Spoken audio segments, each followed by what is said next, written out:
right now. An underground home explosion, and now 1 week later, we're learning more about two of the victims killed.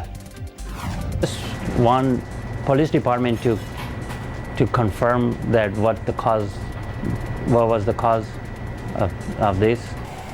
Family and friends pressing for answers as they try and remember the lives lost. And a big machine trying to tackle an even bigger problem in San Antonio. We're talking about illegal dumping and the changes the city wants to make this mess go away.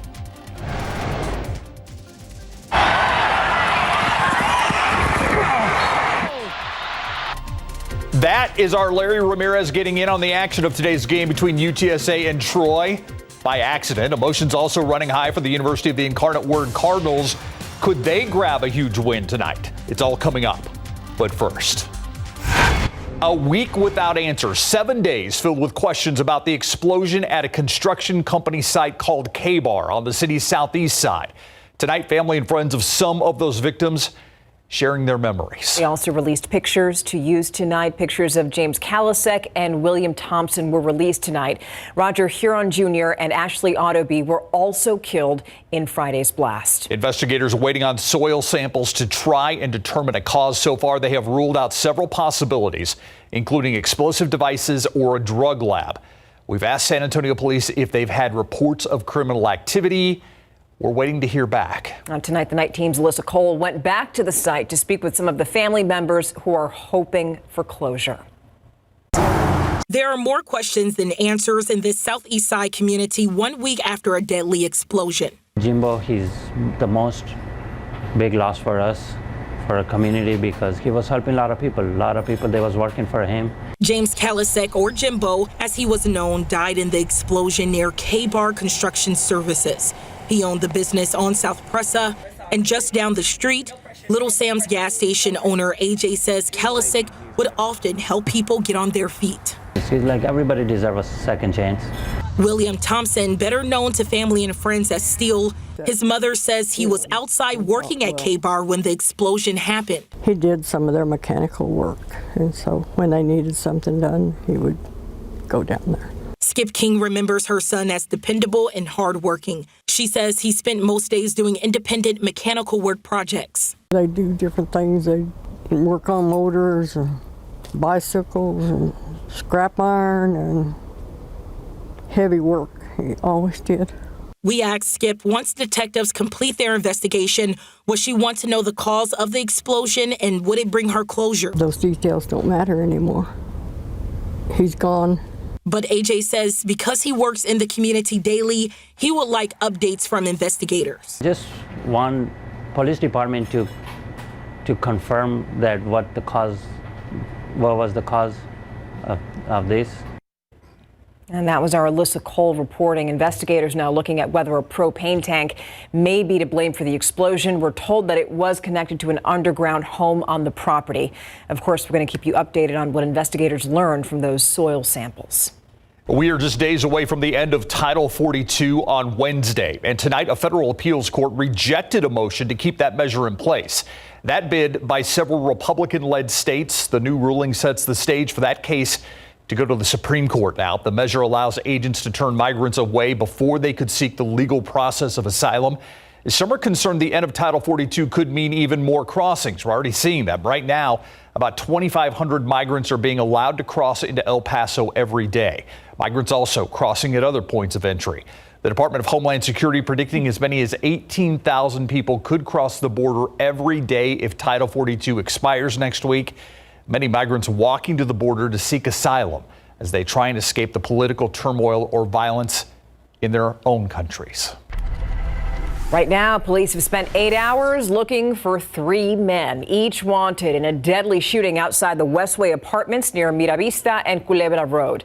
Officers say the victim was on his way to share fast food with his brother, and that's when investigators say the victim saw a white sedan that he had seen before pass through the area. Police say that one of 3 men in that sedan shot the victim twice, killing him, and then drove away. If you know who may be involved, call San Antonio Police. And new on the Nightbeat, a big machine for a big job. City crews had to break out a giant claw to pick up what illegal dumpers left behind. This was in the neighborhood on the west side. You see that crane cleaning up what illegal dumpers left behind. The city plans to pump more money into this program. The issue is so bad they need to expand their illegal dumping team just 1 year after it was first put in place.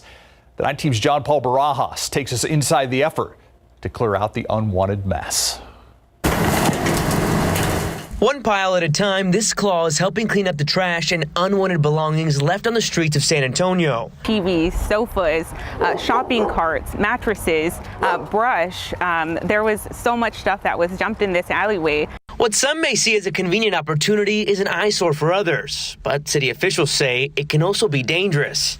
It also carry rodents and the mosquitoes and things like that, carrying disease type of animals, and so it can get into waterways. The city's waste management hotshot team clears out illegal dumping spots and picks up homeless encampments, but the work has yet to slow down. City council stepped in and boosted the budget to expand the team. Illegal dumping throughout the city of San Antonio has drastically increased. Last year, we were able to pick up over 9,500 illegal dumping collection points. The 6-person team launched in late 2021. Now it's adding 5 more members. But city officials are asking people to help lessen their load by using city trash collection and reporting illegal dumping. There's a lot more out there than we can get to, and so if the public sees something, if you see something, say something, give 311 a call. As you just heard, you can call 311 to report an illegal dumping problem area. We're told they'll try to get to it within 24 to 48 hours. But you can also call 311 for trash services from the city that they offer, like bulky item pickup, or you can bring it to one of their drop-off locations here off Wurzbach Parkway. We'll make sure to have a list of all those drop-off locations on our website, KSAT.com. Double Barajas, KSAT 12 News. John Paul, thank you. And another story, business owners not happy about a plan to ease construction concerns. We've shown you the torn up roads, barriers, and city work downtown along parts of Broadway and further north along the St. Mary's Strip, as well as a section of New Braunfels Avenue on the city's east side. Several business owners say that the city projects have hurt their businesses and their profits. So today, the city of San Antonio attempted to address those concerns with a mitigation program. It includes $400,000. A majority of that money would go toward marketing those businesses. Here's the other side. Augie Cortez says the plan doesn't make sense. The construction that he's dealing with along his business blocked off a large section of Broadway where his restaurant sits, and the front entrance is just fenced off. Instead of signs, he instead wants the city to use the money to help pay bills and help him stay afloat as crews continue their road work in the city. It's taken away 80% of our business. CPS, SAWS, our taxes, maybe some kind of rent and or mortgage relief will help us stay alive until this project's complete.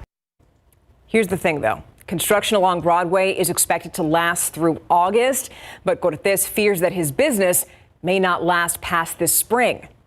A business owner along the St. Mary's Strip also unhappy with the program.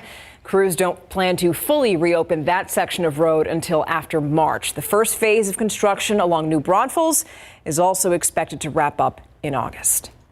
Now for a look at some of today's big headlines in your Nightbeat News Flash. A mother determined to survive after giving birth to her daughter.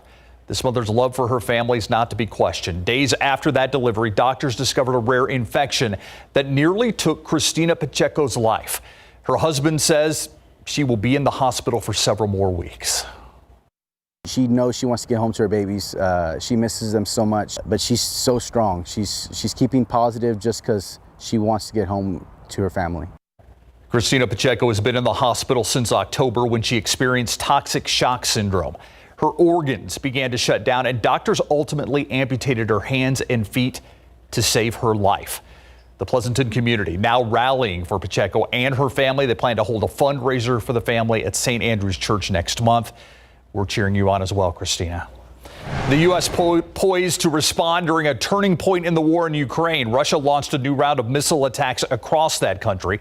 Ukrainian officials say at least 76 missiles launched, hitting several areas, including power facilities. Thousands of Ukrainians in the dark. The weather expected to get even colder. The U.S. State Department says they will do what they can to support Ukraine. That will likely include approving the transportation of long-range missiles to Ukraine.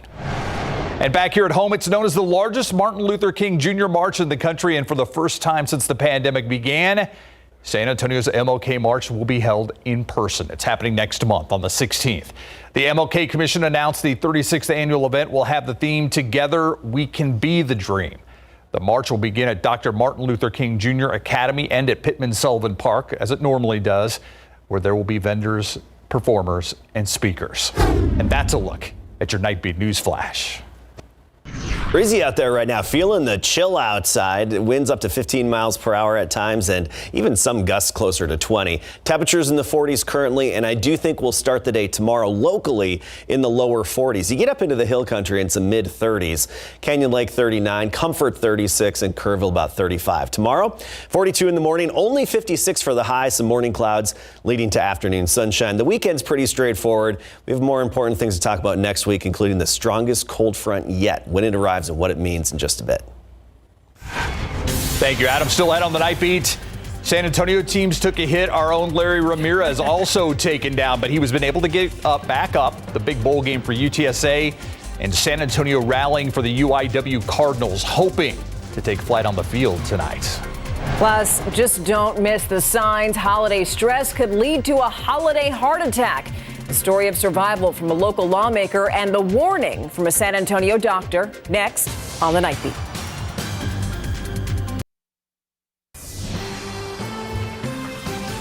Turns out holiday stress could kill you. New research shows the risk of heart attacks goes up between Christmas and New Year. Yeah, heart surgeons at University Hospitals say that you should listen to your body.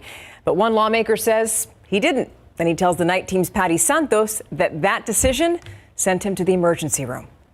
Texas House Representative Ray Lopez says his all-night battle with what he thought was heartburn ended up with a trip to the ER. I asked the question, am I having a heart attack? Because I really never was unconscious. And they said, yes, you are. It led to a triple bypass surgery and a speedy recovery. Last week at this time, I was actually in Denver shoveling snow, went skiing for my 73rd birthday, but I couldn't have done that had I not had the procedure. He hopes his story will be a warning to others.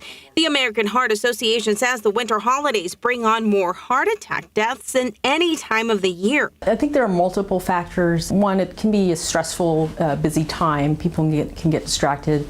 They may be more active as they're trying to prepare for the holidays. Dr. Don Huey with University Health says it's about knowing the high-risk factors like diabetes and family history and smoking, but sometimes heart attacks can just happen. Sometimes our family members can really tell that something's a little bit off. Here's a view of the signs to look for: chest discomfort, pain in the arms, back, neck, or jaw, shortness of breath, or even lightheadedness, and a cold sweat. It can happen over a few days or come on suddenly. Very often what we see are people that take over-the-counter medications for heartburn, and they find that the medication's not working.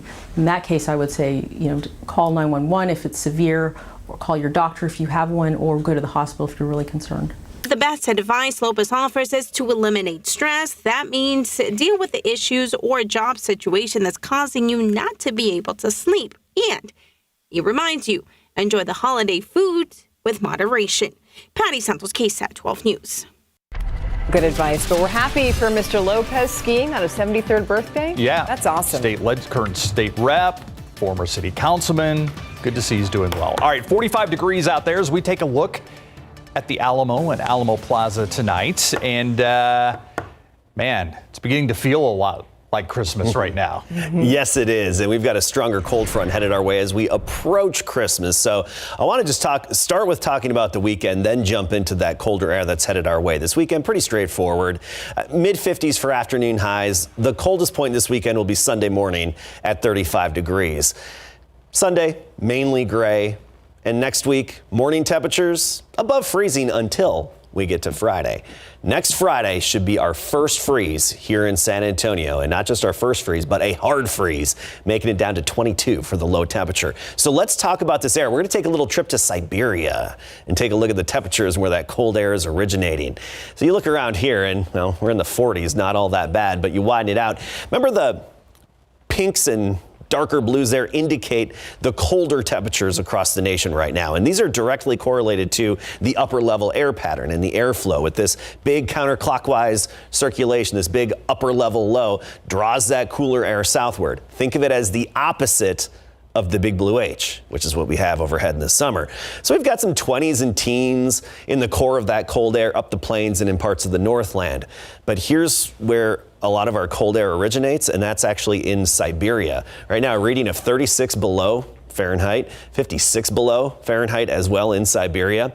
That's where the cold air really develops. It kind of festers there for a while, and then it gets pushed over the North Pole down into Canada and here into the U.S. And that's what's going to be happening in the days ahead. The winds are going to carry that up and over the pole, and the coldest air yet this season will be plunging into Canada Monday, Tuesday, and then by Thursday, we get clipped by that cold front. Of course, the core of the cold air will be off to the north of us.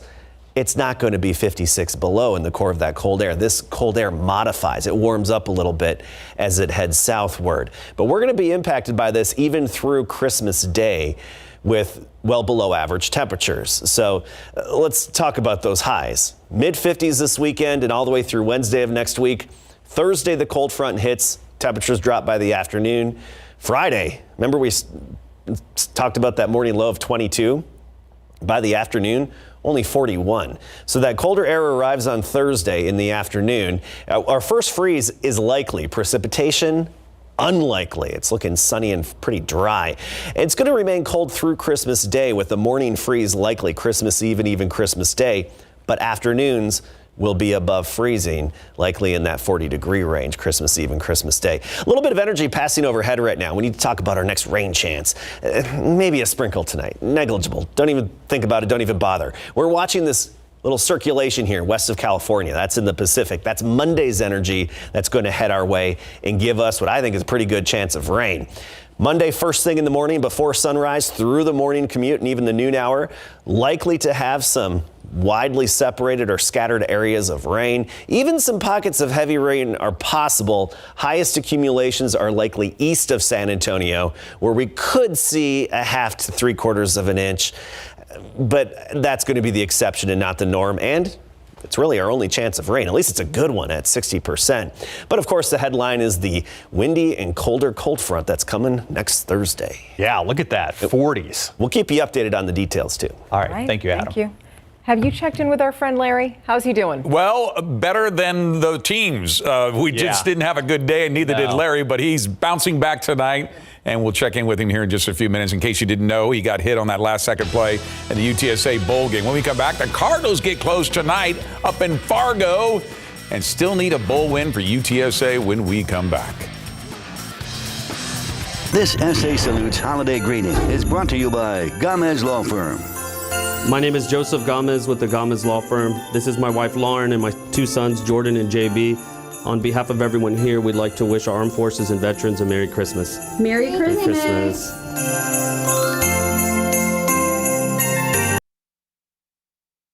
The University of the Incarnate Word Cardinals cheering section and smoke barbecue tonight, rooting on their team in the SCS semifinals against North Dakota State up in Fargo. Cardinals already up by 7 in the first, and Gerald Wiley goes right up the middle of the Dakota State defense for the touchdown. 14-0 Cardinals. Late third now, UIW down 24-22. But it's first and goal from the one. Quarterback Lindsey Scott Jr. runs it in himself, 29-24 UIW. Cardinals would add a field goal to go up 32-27, but the Bison are tough to stop on the ground. Kobe Johnson takes a pitch, and he sees some daylight on that left side. He scores from 31 yards out, 35-32 lead. Final chance for the Cards. Lindsey Scott escapes the pocket, fires deep downfield, but it is picked off. The Cardinals fall short 35-32. After winning back-to-back Conference USA championships, the UTSA Roadrunners still have a goal unmet, and that's winning their first ever bowl game after falling to Troy in the Duluth Trading Cure Bowl in Orlando today. And that's after they got out to a 12-0 lead thanks to this touchdown pass from Frank Harris to Zachary Franklin. But 5 turnovers on the day would prove to be too costly for UTSA. Harris gave up 2 interceptions. This would be his second one on the day. KJ Robertson is bringing this back 61 yards all the way down to the UTSA 37 to lead to another Trojan touchdown. After giving up 18 straight points, the Roadrunners have a chance for the win, but Franklin can't bring it down in bounds, and in fact takes out our own Larry Ramirez on the sidelines. He tells us he's okay, but the Roadrunners fall 18-12. More now from our Larry Ramirez in Orlando. Yeah, thank you very much, Greg. Close but no cigar for UTSA. The Roadrunners led Troy 12-0 late in the second quarter, only to give up 18 unanswered points. And once again, the Roadrunners are leaving a bowl game bummed out. Oh, just how we keep getting better. I mean, nobody likes to lose, but we're getting better. And we've overcome a lot this year. I mean, it'll do me no good to sit here and explain to you what all we've overcome, because it'll look like we're making excuses, so we're not going to do that. It's always rough when you lose a game like that, when it come down to the last plays. So nobody feels good about this, like especially on offense. You know, I feel like we left a lot out there, but there's nothing to say about that. As for me, my left knee's doing okay. It's a little sore, and yeah, it hurts a little bit, but I think I'm going to be just fine. I want to say thank you to everybody who reached out to me via text and social media. Greg, back to you. Pro football coverage, powered by Davis Law Firm. Just so you know, Larry, I saw a little hyperextension there, so get checked. Dallas Cowboys owner Jerry Jones revealing today that the team is close to signing free agent wide receiver Odell Beckham Jr., despite the fact they also had signed T.Y. Hilton. That said, the Cowboys can still clinch a playoff berth. One of three things happened this weekend, thanks to the Seahawks loss to the 49ers last night. The Cowboys beat the Jaguars in Jacksonville. The Lions lose to the Jets, or Washington falls to the New York Giants. What does it say about this team that has now had back-to-back at least 10-win seasons since 1995-96? I think it shows that we've had some regular season success in this past couple of years, but I think we all know that that's not what we're shooting for. We're shooting for a deep playoff run, and so that stuff is all nice, but we just want to keep stacking success. Keep getting better and getting ourselves ready for the playoffs. All right, kickoff in Jacksonville on Sunday is at high noon. Our San Antonio Spurs are in Mexico today, and among other things, toured art museums and also conducted a clinic. It's more than just a business trip when they face the Miami Heat tomorrow night in one of their 4 home games away from the AT&T Center this year. That includes the 50th anniversary in the Alamo Dome in January and 2 games to be played in Austin. But this trip is also more educational for the young squad and at the same time a dining delight. I feel like we're right at home. I feel like, as soon as we got out here, it's been constant support. So many people running up to us, taking pictures, asking us questions, things like that. So the love is definitely there, 100%. It's definitely nothing that I expected, but it's definitely better than I would ever expect it, because I feel like I got to see so many different things. So, I'm having fun, and I'll probably see a little bit more today. All right, and all tips off tomorrow at 4 o'clock. The Boerne Greyhounds fall in the last second in the state championship game. Next. In the Class 4A Division I state championship game, the Boerne Greyhounds take the field at AT&T Stadium for the first time in their program history, ready to face reigning state champs China Spring. The Greyhounds get off to a fast start, already up 14-0. Boerne's TJ DeMent takes a handoff, sprints into the end zone, 21-0. But China Spring roars back, scoring 21 unanswered points. Tristan Exline explodes through the line and into open field for the 66-yard touchdown. Then with the game on the line, the Cougars' Thomas Barr has a 20-yard field goal attempt, and this is for the win. It's good. The Greyhounds fall 24-21. Get pretty choked up about it, being the last one, but the best 4 years ever, and the best 4 years playing for my dad, playing for my little brother. Couldn't have asked for a better senior year. A lot of great underclassmen. It was cool getting to try to lead them through this year and take them this far, and hopefully we did well enough so they can keep carrying the torch the next couple of years. Congratulations on a great season, but what a bummer day. We have Boerne falls, Wimberley falls, UTSA falls, and UIW all in the same day. Yeah, Boerne's up. Yep. UTSA's up. Yep. UIW is up. Yep. Yeah. I have it here. There's always next year. Yes, there is. We'll be right back. That does it for the Night Beat. Don't forget, Good Morning San Antonio starts at 6 a.m., and I hope you have a great weekend. A beautiful weekend, and don't forget to bundle up. We'll see you on Monday.